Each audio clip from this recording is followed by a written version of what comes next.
Assalamualaikum warahmatullahi wabarakatuh. Perkenalkan, saya Ulfa Sunatul Fitri, NIM 19005041, dengan mata kuliah Administrasi dan Supervisi Pendidikan. Baiklah, pada kali ini saya akan menyampaikan hasil analisis video yang berjudul Gaya Kepemimpinan. Pada review video kali ini, bidang garapan yang akan kita bahas adalah gaya kepemimpinan. Sikap setiap orang memiliki style dalam memimpin. Leadership itu secara umum, kepemimpinan adalah saat pengambilan keputusan yang bijak, yang bermanfaat, yang menguntungkan bagi organisasi, perusahaan, bagi lembaga keseluruhan, maka ini untuk tujuan personal. Kata kita cenderung menggolongkan seorang pemimpin itu berdasarkan cara ia memimpin dalam konsep atau cara pandang kita mengenai si pemimpin yang bersangkutan. Bagaimana seorang pemimpin itu melaksanakan fungsinya sesuai dengan tujuan yang telah ditetapkan atau dilaksanakan.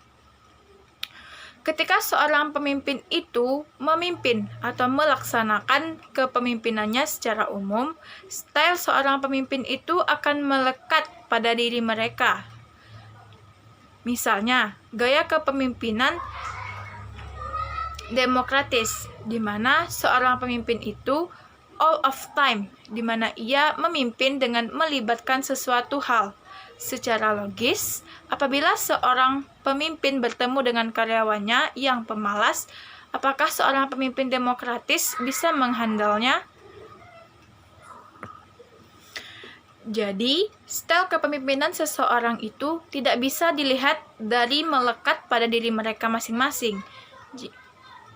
Jika ada kepemimpinan otoriter ditemukan bahwanya atau karyawannya yang rajin dan pekerja keras, maka di sini seorang pemimpin harus menyesuaikan gaya kepemimpinan yang telah melekat pada dirinya. Itu bisa menyesuaikan dengan tingkah laku karyawannya. Jadi, gaya kepemimpinan itu penerapannya bukan melaksanakan terhadap apa yang sudah melekat pada diri kita. Sikap menilai, menentukan, menganalisis, menyesuaikan style itu dengan siapa, orang-orang atau style yang kita pilih atau kita pimpin. Keberhasilan gaya itu memiliki sisi positif dan negatif. Ini tergantung pada siapa style itu digunakan. Selalu ada pandangan otoriter itu jelek. Orang yang terlalu banyak perintah, kadang terlalu kaku, dianggap jelek. Padahal ketika menghadapi orang-orang yang pemalas, yang sedikit perlu energi lebih, yang kadang harus diperintah atau disuruh, style ini justru paling tepat, paling bagus, dan berhadapan dengan orang yang tepat. Gaya kepemimpinan inilah yang paling tepat digunakan dalam memimpinnya. Gaya kepemimpinan pada prinsipnya merupakan cakupan bagaimana seseorang bertindak, bagaimana seorang pimpinan melakukan kepemimpinannya dalam konteks organisasi atau lembaga.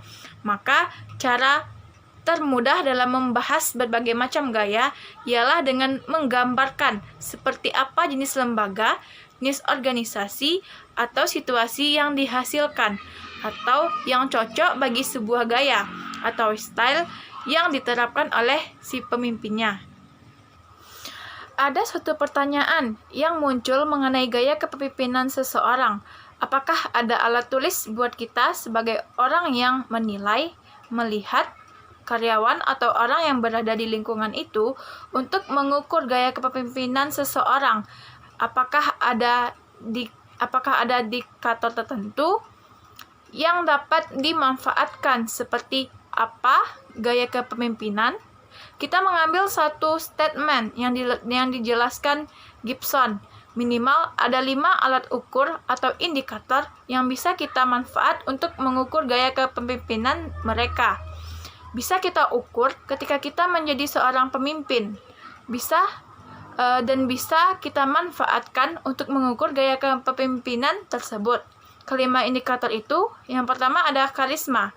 Dari adanya karisma seorang pemimpin yang sangat akan mempengaruhi orang yang bersangkutan, mempengaruhi bawahan, karyawan, untuk berbuat dan berperilaku sesuai dengan pimpinan, sehingga seperti apa yang kita mau sebagai seorang pemimpin. Karisma kadang-kadang sulit diukur, tapi karisma yang muncul dalam memang tidak semua orang memiliki.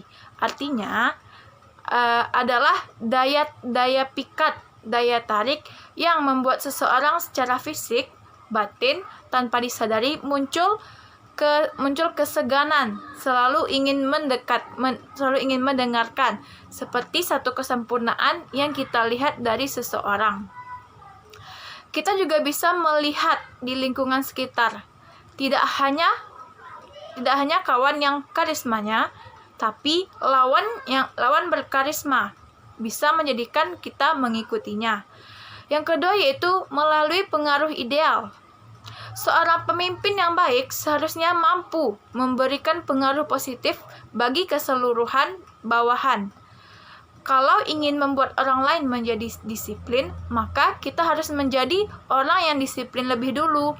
Sebelum mengeluarkan kebijakan, maka kebijakan itu harus kita yang mencontohkan terlebih dahulu, memberikan pengaruh positif nantinya, dan akan menimbulkan perubahan terhadap orang biasa. Lambat laun, maka terpaksa akan muncul keseganan dalam dirinya. Yang ketiga yaitu memiliki inspirasi. Seorang pemimpin harus memiliki inspirasi, sehingga bawahannya berinisiatif, memiliki niat untuk berkembang, dan memiliki kemampuan seperti yang diinginkan oleh pemimpin. Maka, syarat yang paling baik dimiliki oleh seorang pemimpin adalah keseluruhan isi alam yang baik dimiliki oleh seorang pemimpin.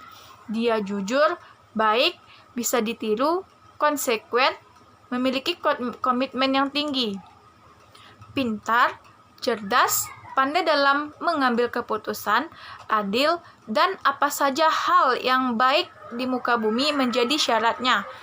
Manusia tidak sempurna. Memilih pemimpin baik itu dengan memilih, melihat, dan betapa banyak nilai baik yang dimilikinya, perilaku baik yang dimiliki oleh orang yang bersangkutan, semakin memungkinkan kita mendapatkan seorang pemimpin yang baik.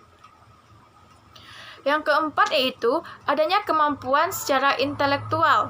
Kemampuan ini akan menuntun bawahannya untuk lebih maju, berpikir kreatif, berpikiran positif, serta mampu melakukan inovatif atau inovasi, memiliki kreativitas yang pikirannya lebih berkembang, lebih maju. Kenapa kemampuan ini memberikan stimulus intelektual? Maka syaratnya harus cerdas, memiliki visi yang luas. Ini harus dikembangkan agar bisa memiliki pemikiran yang lebih maju dan luas. Dan yang kelima yaitu perhatian individu. Perhatian dari seorang pemimpin terhadap bawahannya secara individual kadang-kadang diperlukan. Ini mustahil terjadi karena tidak mungkin semuanya terperhatikan one by one. Kadang-kadang diperlukan ada tinggal bagian siapa yang mendapat perhatian itu. Apakah ke karyawan terbaik? Apakah ke karyawan yang bermasalah? Sehingga perlu contohan personal touch, bahwa Anda memperhatikan mereka dan sentuhan ini akan memberikan pengaruh positif pada lawan untuk nantinya memiliki loyalitas. Kenapa? Karena dia yang bersangkutan selama ini bukan siapa-siapa, yang cenderung malas dan melakukan hal-hal yang tidak-tidak, tapi juga punya tempat yang diperhatikan pimpinan. Melakukan suatu hal yang baik, yang menguntungkan bagi perusahaan atau lembaga. Ketika menjadi leader, bahwa style yang melekat bukan berarti kita melakukannya semua itu. Kadang-kadang bahkan seharusnya pemimpin itu menentukan style tergantung siapa orang atau bagaimana orang yang dipimpin. Style yang digunakan harus sangat sesuai dengan siapa berhadapan. Kadang ini bukan hanya sebagai pilihan, melainkan juga sebagai keharusan. Jadi, yang ada itu menjadi penyempurna apa yang akan kita pilih menghadapi sekelompok orang atau organisasi. Apa saja style atau gaya kepemimpinan yang kita maksudkan itu, kita olah atau kita bahas secara umum saja. Yang pertama yaitu gaya karismatik. Karismatik ini merupakan satu energi yang sangat besar. Ada daya tarik, ada wibawa, dan yang lain-lain. Kita bahas pada sebelumnya, daya tarik dan wibawa yang sangat luar biasa yang tanpa disadari, bahkan tanpa disadari oleh leader yang kita maksudkan, termasuk yang kita pimpin. Tapi seakan-akan hal itu membuat kita menjadi orang yang gampang dipengaruhi atau diikuti.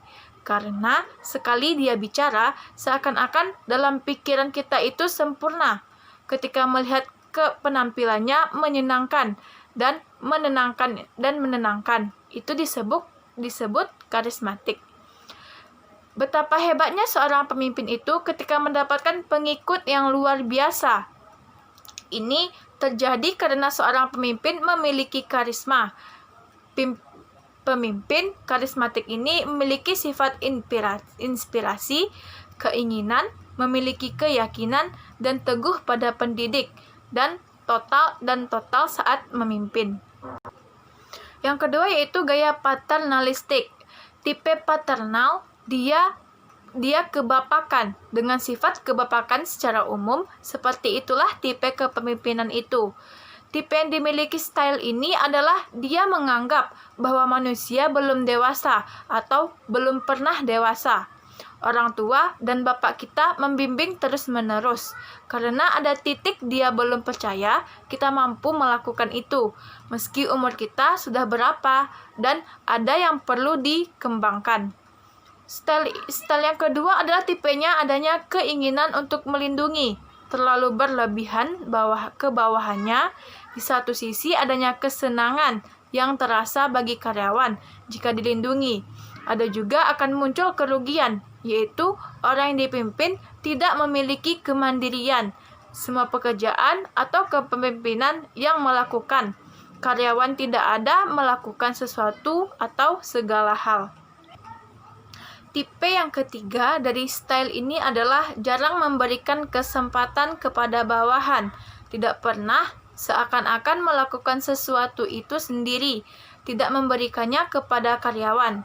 Tipe yang keempat, tidak memberikan inisiatif atas satu kondisi yang terjadi di lembaga atau perusahaan. Kenapa? Semua itu harus dibimbing atau ditentukan oleh si pemimpin tadi, bukannya kita. Tipe yang kelima, kebiasaan atau gaya dari style ini. Pemimpin hampir tidak pernah memberikan kesempatan kepada orang-orang yang dipimpin dan atau karyawan untuk mengembangkan imajinasi dan kreativitas mereka terhadap kreativitas mereka, bersikap lebih tahu dan lebih benar, itu dia. Ini menjadikan karyawan kreatifnya menjadi mandat dan sulit untuk berimajinasi karena sudah dilakukan oleh pemimpin. Inisiatif yang tidak ada dari seorang pemimpin, imajinasi yang rendah dan kemandirian yang rendah. Ada juga tipe militaritis. Tipe ini bersifat militaritis atau pola kemiliteran. Namun, hanya gaya luaran saja yang tipe ini. Juga berbeda pula dengan hubungan militer. Walaupun ada nyawa-nyawa yang sama, sifat dari tipe ini adalah yang pertama, lebih banyak menggunakan sistem perintah atau komando. Ada sistem komando, jadi tipikalnya sangat keras, tidak kaku, dan seringkali dianggap kurang bijaksana. Yang kedua, menghendaki kepatuhan yang luar biasa dari orang-orang dipimpin dan para bawahannya, dan itu sifatnya mutlak. Ini seakan-akan menjadikan tipikal otokratik. Yang ketiga, senang dengan sifatnya formalitas, sibuk dengan acara yang formal. Jarang sekali pemimpin ini menanggapi saran atau kritikan dari bawahan atau karyawannya. Apalagi kritikan pedas ketika kita berhadapan dengan tipikal pemimpin ini. Maka jangan sekali-kali kita memberikan kritikan yang pedas. Meskipun itu kritikan membangun, karena sebelumnya kita harus mengontrol emosinya terlebih dahulu. Yang keempat, komunikasi satu arah. Komunikasi itu harus dilakukan timbal balik. Karena ini tipe militaritis, ini harus sesuai dengan garis komando. Dan semuanya harus ditentukan oleh atasan atau pemimpin. Yang selanjutnya ada gaya otokratik. Ini merupakan dua kombinasi yang keras dari militaritis dan otokratik yang sama-sama keras. Tidak semua gaya itu buruk dan juga tidak semua baik. Atau keseluruhan gaya itu sama-sama ada nilai positif dan negatifnya. Tidak selama style itu baik, tergantung orang memimpinnya karena mereka memiliki kekuasaan, memiliki otoritas, maka dia merasa punya wewenang untuk memberikan paksaan dan ini sifatnya mutlak dan harus dipenuhi. Selanjutnya, gaya atau style praktis tidak memimpin. Ini akan menjadi buruk jika memaknainya dengan style dengan ladies pair-nya. Tapi ini menjadi sangat baik ketika diterapkan kepada orang-orang yang sangat mumpuni, seperti memiliki tanggung jawab, tahu dengan pekerjaan orang-orang sekelilingnya menjadi yang nantinya bisa menjadi simbol bagi mereka dan disebut tipe ini. Selanjutnya, gaya populistik diambil dari penjelasan dari Prof. Peter Worsley dalam bukunya The Forward. Dia mendefinisikan kepemimpinan populistik sebagai kepemimpinan yang dapat membangunkan solidaritas rakyat atau masyarakat berpegang teguh pada nilai masyarakat dan tradisional masyarakat. Selanjutnya, gaya administratif atau eksekutif. Kepemimpinan yang mampu menyelenggarakan berbagai macam tugas mereka, tugas administrasi yang sangat efektif, sedangkan pemimpin yang terdiri dari administrator yang mampu menggerakkan dinamika modernisasi pembangunan. Dengan demikian, dapat dibangun sistem administrasi dan birokrasi yang lebih efektif. Gaya yang terakhir ialah gaya demokratis. Orientasinya pada manusia dan memberikan bimbingan yang efisien kepada pengikutnya. Ada koordinasi pekerjaan semua bawahan dan penekanan, rasa tanggung jawab keseluruhan karyawan, internal pada diri sendiri, dan kekuatan kepemimpinan demokratis ini terletak pada persen individu pemimpin. Tapi kekuatannya terletak pada partisipasi aktif kelompok siapa orang yang dipimpinnya. Nah, sekian dari saya sudahi. Assalamualaikum warahmatullahi wabarakatuh.